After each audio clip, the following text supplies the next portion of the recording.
You are about to witness the very exciting story of a city and its people.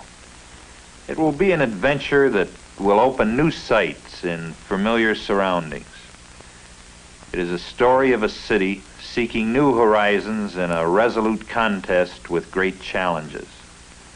That city is Detroit, home of nearly 2 million people.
United States Olympic Committee has chosen Detroit, Michigan as its nominee for the 1968 Olympic Games.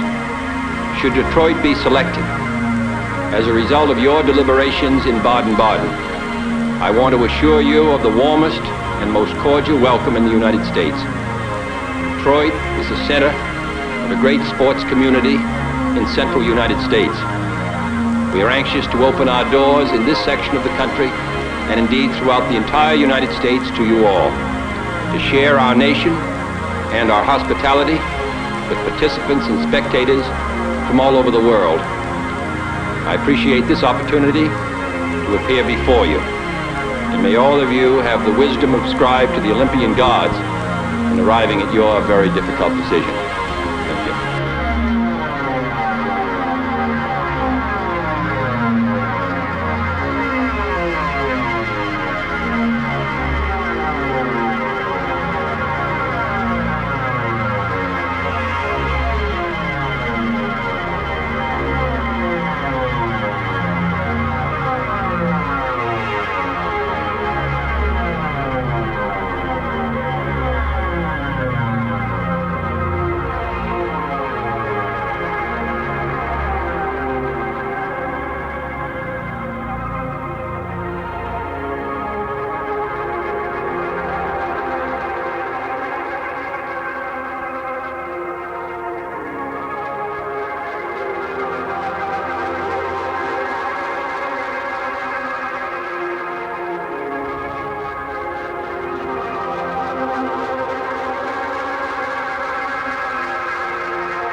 Yes, Detroit is enjoying its finest hour.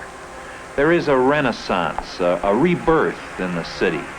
There's a newness in Detroit. I am honored to be serving as mayor at this most eventful and productive period in Detroit's history. And I'm honored to be a participant in the Detroit story.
What will Michigan's future be like? Governor Jim Blanchard is already working on it. More jobs, more job training, and more high-tech industries. A better education for our children, more opportunities for college, tougher sentences for crime. In all, making Michigan the best state to live, work, and raise a family. He brought us back. Now he'll lead us into the future. Governor Jim Blanchard. Keep Michigan on the move.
Tonight, some residents in a Detroit high-rise are livid after being washed out of their apartments.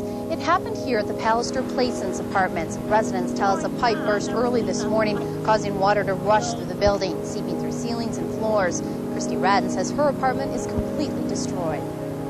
It's water everywhere. So, first it was just a little drips, how it first started off. Then all of a sudden, it just started gushing everywhere. I have never seen water, not even a thunderstorm water come down like that. There are 7 floors in the low-income senior housing complex. Several families are staying with relatives until their apartments are cleaned up. Over 90 people have been thrown in jail after a drug bust at a Detroit sports club. It happened here at the Hollywood Sports Cafe early yesterday morning. Police say the cafe was operating as an illegal after-hours club and became a popular place for underage teens to drink. They confiscated guns, drugs, and cash. They also say kids were inhaling nitrous oxide being sold at the party. Neighbors tell us people would arrive around midnight and stay until 4 in the morning. Last month, neighbors say the fighting even erupted into gunfire. Dozens of teens and adults are expected to be arraigned tomorrow. Police are spending a lot of time at this abandoned complex in Livonia. The Ardmore Center is seeing a rash of vandalism. Over the past few weeks, 18 juveniles and young adults have been arrested for trespassing, larceny, and destruction of property. Police say warmer weather and the summer break has made the complex a haven for young people looking for something to do. The search for the railroad killer is fraying nerves and causing jitters all over the country tonight. In fact, one woman was shot after neighbors mistook her for the train-hopping serial killer. Police say the woman was drunk when she pounded at the door of this house, mistaking it for her own. Her neighbors, frightened by the pounding, opened fire, hitting her in the head. Rafael Resendez Ramirez is wanted in 3 states for at least 8 murders. Yesterday, police in Nebraska stopped and searched a train after receiving a tip he was on board. He wasn't there.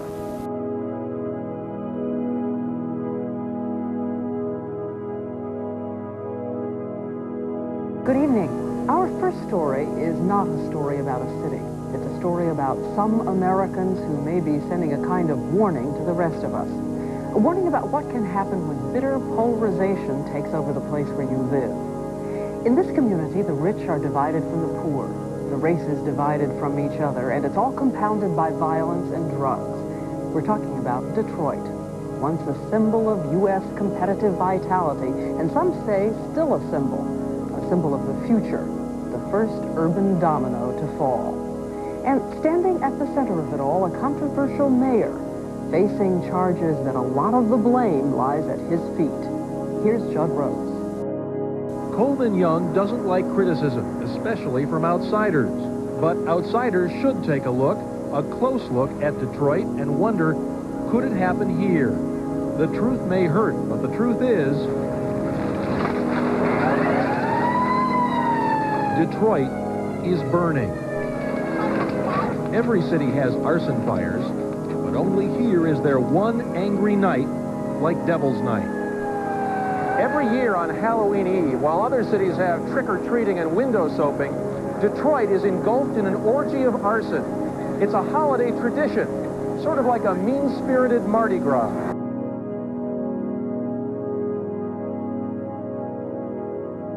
John Holton lived here for 31 years. It was gone in minutes. There were hundreds of fires like this during Devil's Night and the days before and after. Firefighters said there were nearly 400, but the city counted less than 300. Not surprising, Devil's Night is just more bad publicity for a city that already has plenty. This is hell. It's hell here on Devil's Night. Detroit is armed and dangerous. There are an estimated 1.2 million guns here, more guns than there are people. This 22 automatic, I keep that one under my pillow with me. Along with his 22, Art Sims owns a 9mm automatic pistol, an assault rifle, and a sawed-off shotgun. Detroit is bleeding. If you're young, black, and male, you're more likely to die by violence than any other cause. Last year, there were 400 children aged 17 or younger who were shot in the city. 40 were shot dead. Like a whole generation is being wiped out. It's like they just don't care about life. It's nothing to take a life. America's cities are on a dark and dangerous road. But you come here and you get the feeling that this is what the end of the road looks like. Here in Detroit, we have seen two worlds, one poor and black, one wealthy and white. Two worlds with their backs turned to each other. Here in Detroit, we have seen the future, and it's frightening.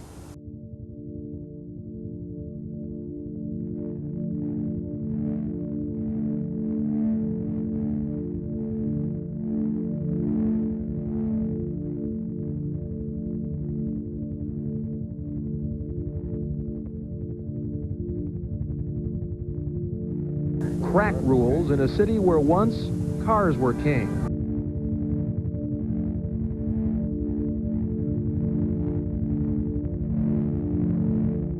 Then the bottom fell out. In the last decade, nearly a third of all auto workers lost their jobs, and blacks were hit hardest. Detroit's unemployment rate is staggering. Infant mortality is twice the national average, and almost 3 times as many Detroiters fall below the poverty line. The mayor will tell you that the reason Detroit's so bleak is because it's so black. In this country, black people are victims of racism. It's not accidental that the cities around the nation that have the largest percentage of blacks have the largest percentage of poverty, have the largest percentage of crime.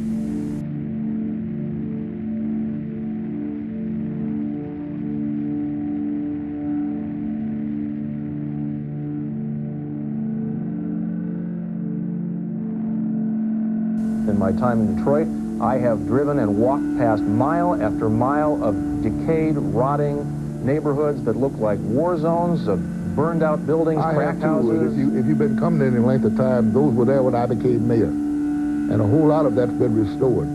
There are also people that say that any white mayor who had developed the downtown area and let the neighborhoods collapse would have been kicked out of office a long time ago. Well, that's bull.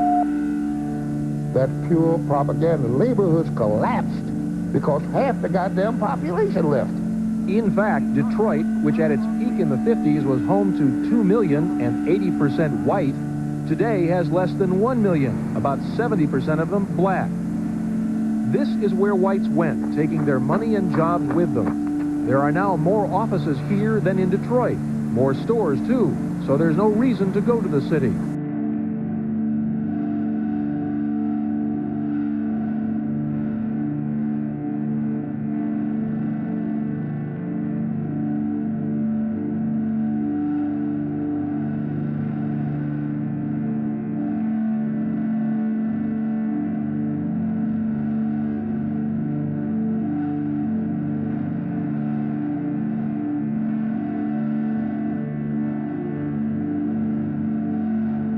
Whites like Norm Bittner, who moved to the suburbs the year of the riot.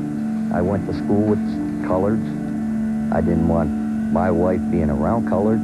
Why? Who wants them next to them? Everybody sees what they've done to Detroit. The white families have moved out of Detroit and left Detroit to the coloreds. What if a black family moved in next door to you here in Warren? The thing is today, suppose one family moves in, then another, then another. What do you have? Prostitution, drugs, gang fights, gangs moving in. Who needs this? That's what many white suburbanites told us, although like Bittner, they deny they're racist. They see Detroit as alien, threatening, a place they want no part of. Blacks in Detroit exercise more power than blacks anywhere in any city in the United States. And we refuse in the city of Detroit to kiss their behinds. That scares the white establishment. Oh, I think it does. They resent it. There ain't no respect for weight or black to act in America.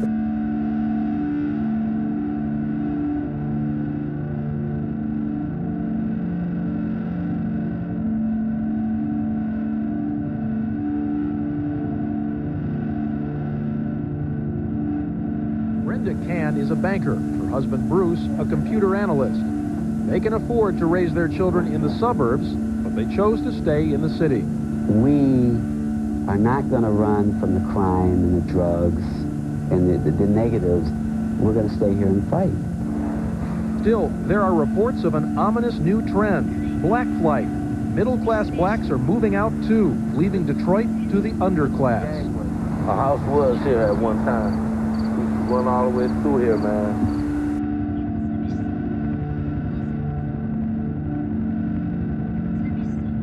The author, Zev Hefetz, told us his is a cautionary tale. Detroit in many ways has always been an experimental city. Detroit was the first place to really industrialize in a modern way. It was the first city really where unions became a powerful factor. It was the first city to feel the pinch of Japanese and other foreign competition. To a large extent, what's happened in Detroit has happened 10 or 15 or 20 years later in other American cities. Detroit is a warning, if anybody's listening. A year after the riot, a presidential commission predicted that America was heading toward a sort of reverse apartheid.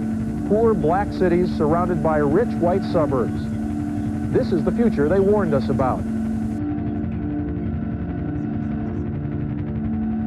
You don't need to come here on Devil's Night to see that Detroit is burning. Miss you, Quentin. We all miss you. Such a baby. Still a baby. Oh, God.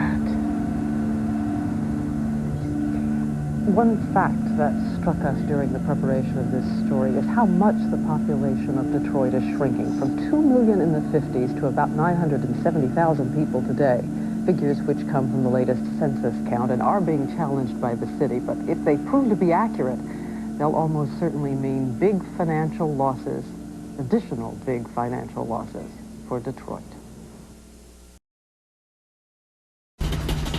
Well, while the mayor and city council and corporate council continue to wrangle over how to proceed or drop this lawsuit, the governor seems to be standing firm. Money Detroit desperately needs will not be available until this legal matter is resolved. I'm not here to blame anyone or get in a fight with anyone. I just want to solve problems. And so I encourage the city to solve a problem that they need to solve. And that problem is huge. The city of Detroit is running out of cash, and by some estimates, the city could be broke by Friday. Port revealed the possibility the city will go broke sometime next year.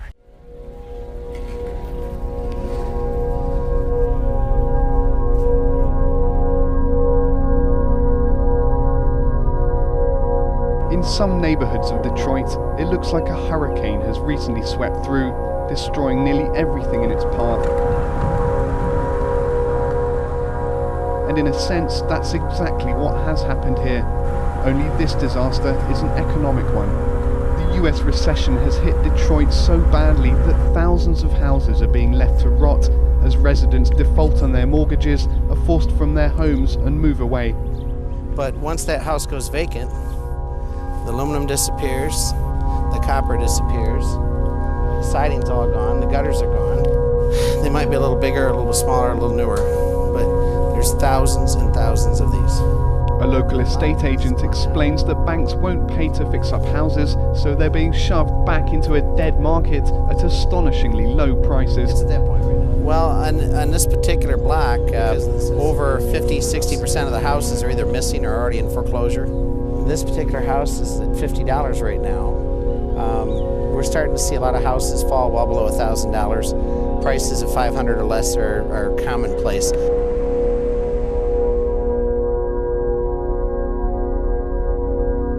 Infrastructure like Detroit's main train station has fallen into disrepair after years of standing idle.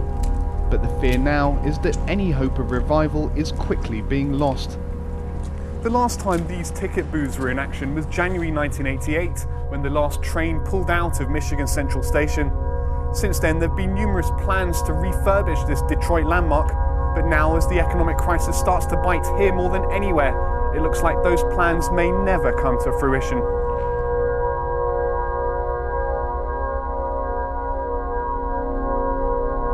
You know, in the park we're in right now, we're surrounded by 30-story skyscrapers that are abandoned, which you don't really see anywhere else. You might see one, but you don't see 6 or 7 right around you. And this is technically, we're sitting right in the city center. It's definitely gotten worse over the years, and it's hard to see how they're going to reverse that, because it's just a cycle feeding on itself, and it's like a rock rolling downhill. Yeah. There's no way that anybody can really see to stop it, let alone reverse it. The slow and painful death of a once great American metropolis. As the recession deepens, other US cities will be hoping Detroit isn't a sign of things to come. Sebastian Walker, Al Jazeera, Detroit. Diana and Stephen, just a few moments ago, I spoke with Police Chief Ralph Godby, who says that Detroit police are ready right now just in case anything happens. Of course, he is saying he does not anticipate that there would be any violence, but he wants to make sure the department is ready. So he is doing what's called a test mobilization to make sure all the officers are at the ready. I'm told a test mobilization is kind of like a fire drill, kind of that analogy where all the officers make sure they have their tools in place and everything ready to go. I'm told that there are officers on the street today that normally are not necessarily, and there are uniformed officers who are not necessarily usually in uniform, just to make sure there are bodies ready to go in case something happens. 50 years ago, the U.S. auto industry was the engine of America's growth. Massive car ownership allowed young families to move from cities into suburbs. Highways were built to accommodate all the new vehicles. The car became a symbol of the American dream. It was the king of the road. General Motors chairman at the time said what was good for his company was good for America. But in the ensuing years, cheaper, more fuel-efficient cars built by Japanese automakers took market share away from Detroit's Big Three. Their products were more reliable, and their management practices were more efficient. And in more recent times, the big American firms insisted on turning out profitable but gas-guzzling sports utility vehicles and pickup trucks instead of the fuel-efficient smaller cars that a new environmental consciousness demanded. When petrol prices rose earlier this year, Detroit was left with hundreds of thousands of unsold vehicles. Its demand for a bailout reflects its inability to adapt to new conditions, and some say to its putting profits over efficiency. Hi, Carmen. Right behind me is one of the offending dumpsters. As you can see, it is overturned, it is spewing garbage, inviting rats to come into the alley. The residents here on Detroit's East Side hope to make dumpsters like this one a political issue, so they can finally get some action from City Hall.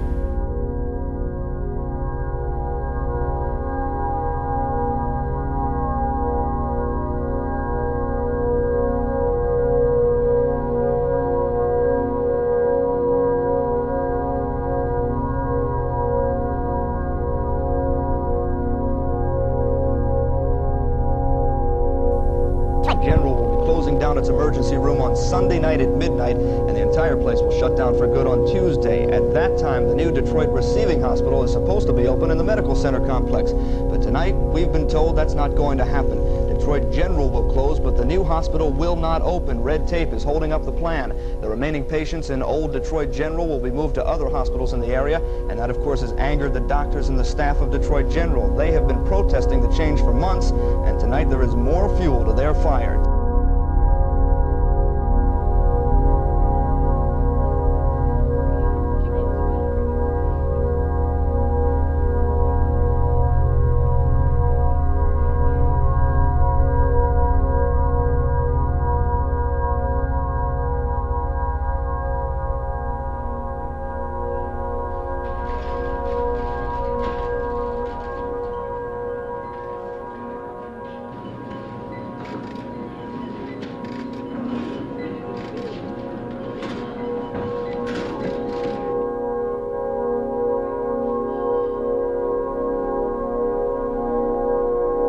Dozens of people took part in a special rally this morning to save St. Alphonsus High School in Dearborn.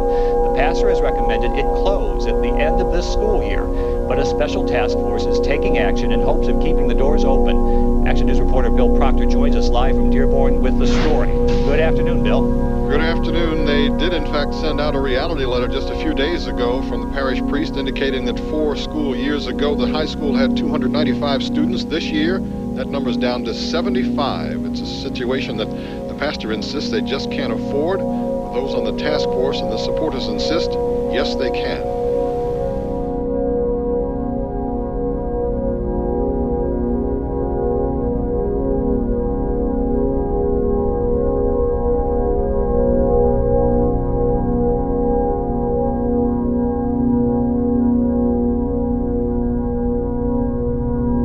There have been reasons for it. You know, every time there's been a change in leadership, we've lost students. There have been a lot of rumors over the years that the school was going to close, and an uncertain future has really cost us our student population.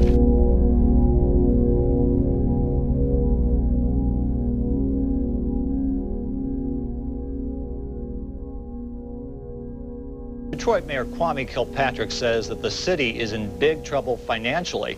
He says residents 1 year ago, Mayor Coleman Young declared an all-out war, a war against crack cocaine, the drug that had a stranglehold on the city, its neighborhoods, and many of its people. Since that time, police have raided more drug dens, confiscated more guns and money, arrested more dealers than ever before. Now, 1 year later, is Detroit winning the battle, or is the problem out of control and spreading way beyond the city limits? Join Mike Wendland and the I-Team for a special report Monday on News 4 at 5.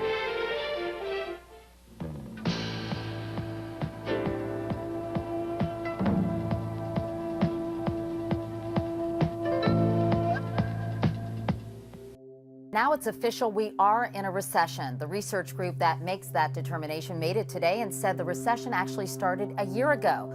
But the question now, when will it end? Wall Street is clearly worried. The Dow plunged nearly 680 points today, or 7.7%. Anthony Mason is our business correspondent. Anthony, last week's big rally is now just a fond memory, isn't it? Yeah, what the market giveth, the market also taketh away, Katie. Remember that historic 5-day rally, the biggest since 1933? Well, it ran into a bear today, and in one big bite, more than half of those gains were gone.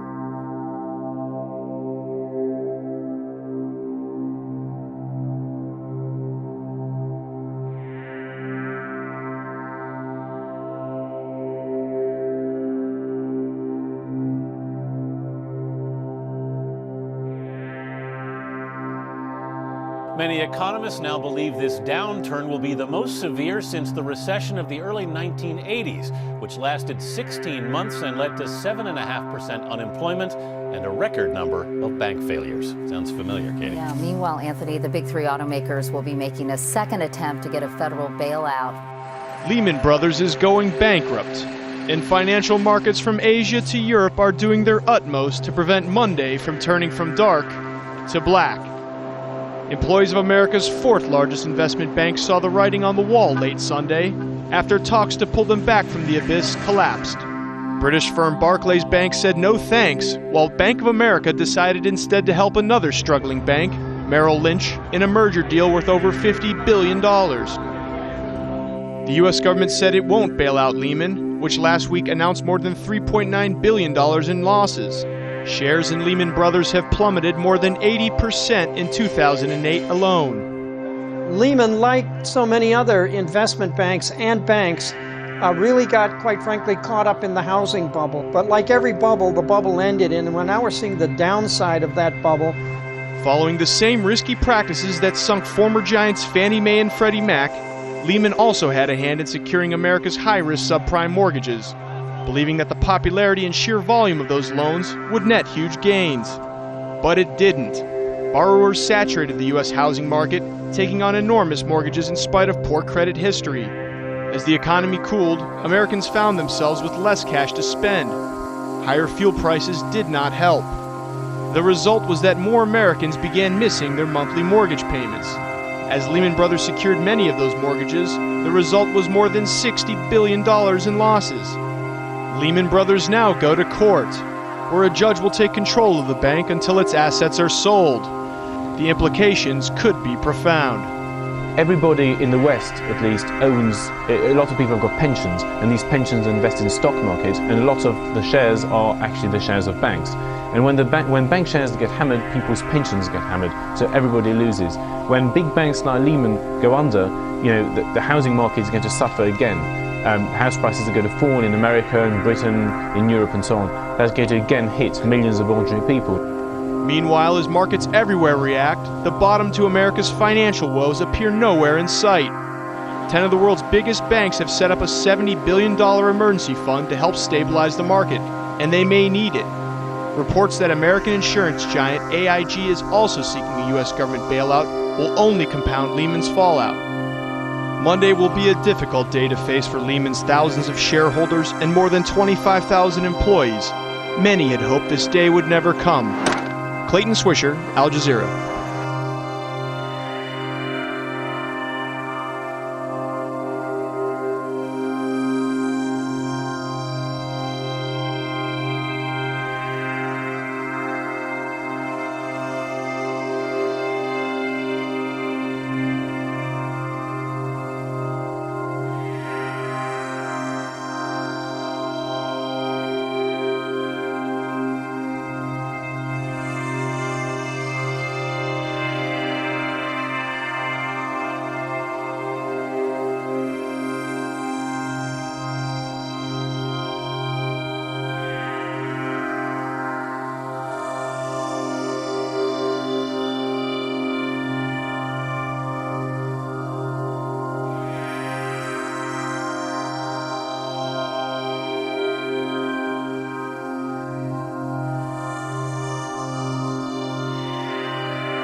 Burger King downsizing in Metro Detroit. We thank you for joining us for 7 Action News at 6. I'm Dave Llewellyn. And I'm Carolyn Clifford. More than 24 of the fast food chain's locations are expected to shut down by next month. That means around 424 employees will lose their jobs. The locations are spread out across our area, and today some customers found out abruptly about those closures. 7 Action News reporter Simon Shaykat shows us exactly which franchises are closing and the reason behind the move. That's sad. More people on unemployment. That's just sad. EYM King of Michigan, which operated 26 locations, laying off 424 workers.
Thank you for joining us. I'm Amira David. We start with the struggling shops in downtown Detroit. 3 stores along Woodward Avenue closing their doors this year. First, Under Armour, then Detroit is the New Black, and now clothing retailer Madewell. 7 Action News reporter Kiara Hay spoke with some shop owners nearby about what might be driving the retailers out of town. Tomorrow will be the last day shoppers can come to Madewell here in Detroit. The store announcing its closing just 1 month after its neighbor, Detroit is the New Black, closed shop as well. Many say it felt like a rebirth. After years of a desolated downtown, businesses started coming back to Woodward in Detroit. It almost feels like a betrayal in a way. Hang on, we just had a pandemic. Under Armour shuttered in January. Madewell is closing Sunday night. 2 big retailers.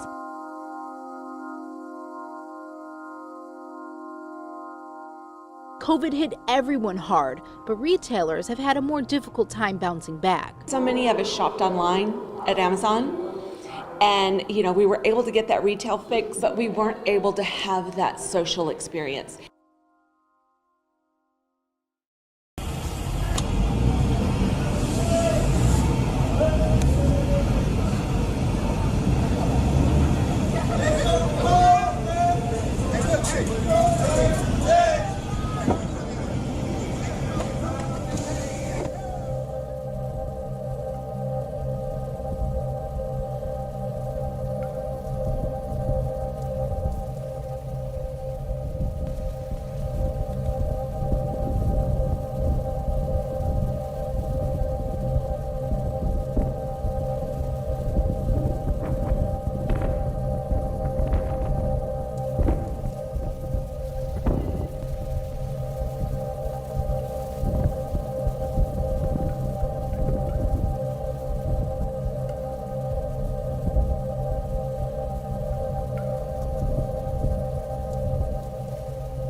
Help them out, guys.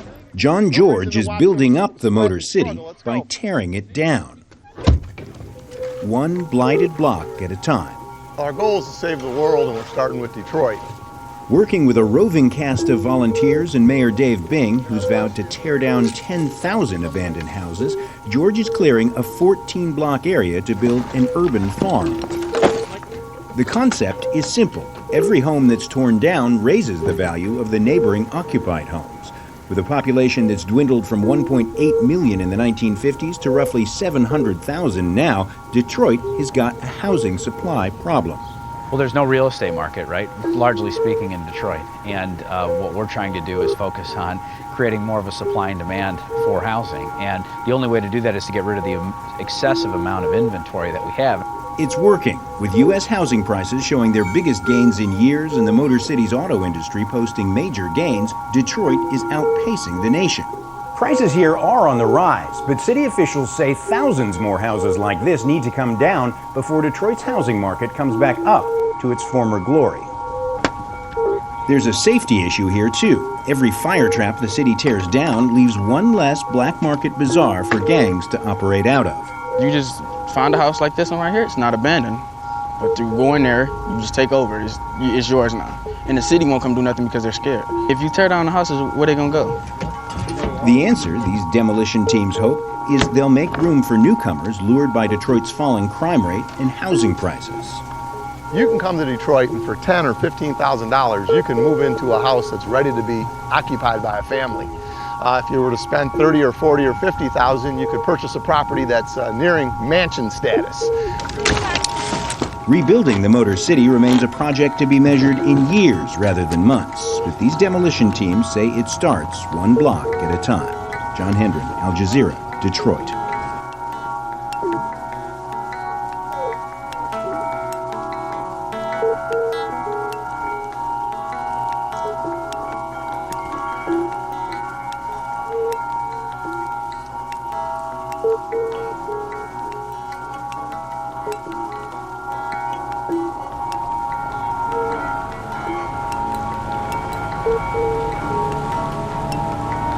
Here in Detroit, it's not exactly news that the auto industry is in crisis.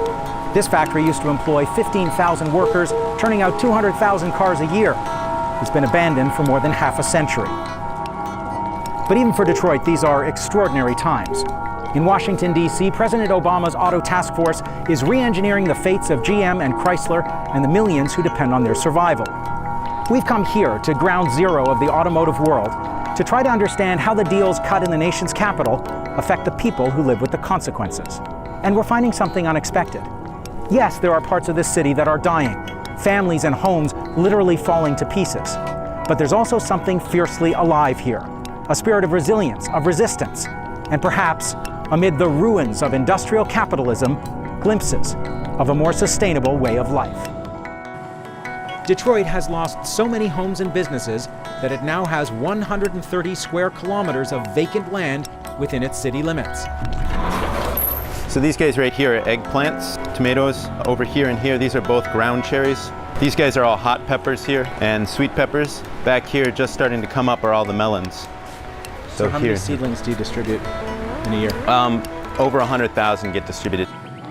Growing in these empty spaces is the largest network of urban food production in the United States.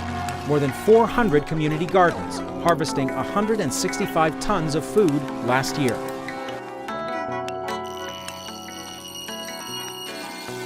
Well, it was once an urban food desert, not anymore. Yeah, in this week's Heart of Detroit, Mitch Album takes us to the Michigan Urban Farming Initiative and shows us how they're growing food to feed the community.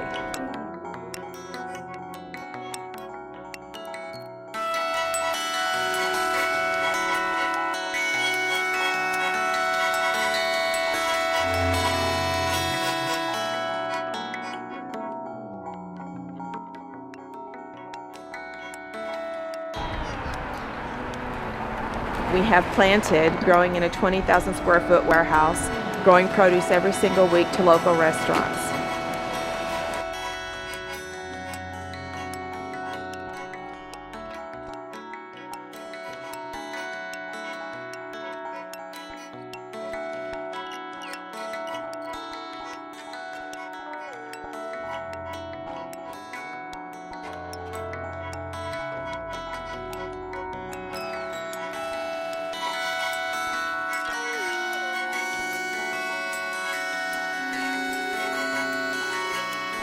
Jackie Hunt comes to garden at D-Town Farm in Detroit just about every day.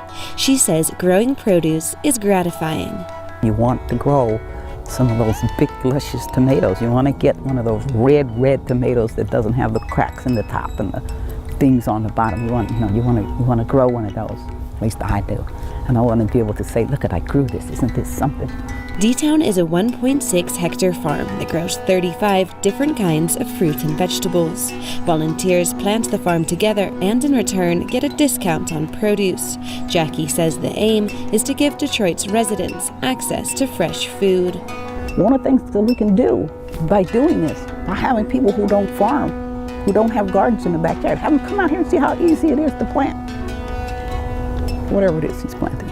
You know, it's like simple. You can do it in the backyard. You can grow enough food in the backyard and feed everybody. And the farm serves another purpose. It unites the community. Local residents help out at the farm, and that's important for the area, says Kwamina Mensah, D-Town's manager. When there's a community project going on, then the kids, they feel a sense of ownership.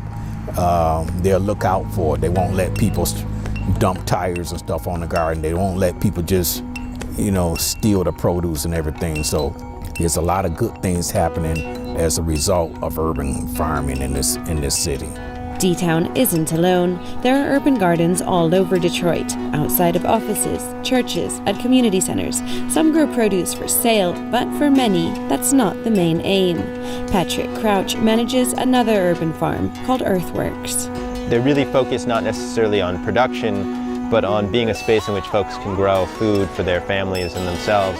Their focus is oftentimes on community building, working with youth. It really depends upon the location what their focus is, but they're all over the place. It's hard to go very far without noticing one. Crouch says poverty in Detroit has helped to spur urban food growing. Dilapidated buildings are common, and there are large tracts of unused space around the city, which he says are ideal for urban farming. But he says Detroit isn't the only city where this is going on. We see urban agriculture throughout the United States. In almost every metropolitan city, it's becoming very important. You see it in cities like Oakland and St. Louis and New York and Boston. So it's very common. But with farms like D-Town around the city, Crouch says Detroit is at the vanguard of the movement. Selah Hennessy for VOA News, Detroit.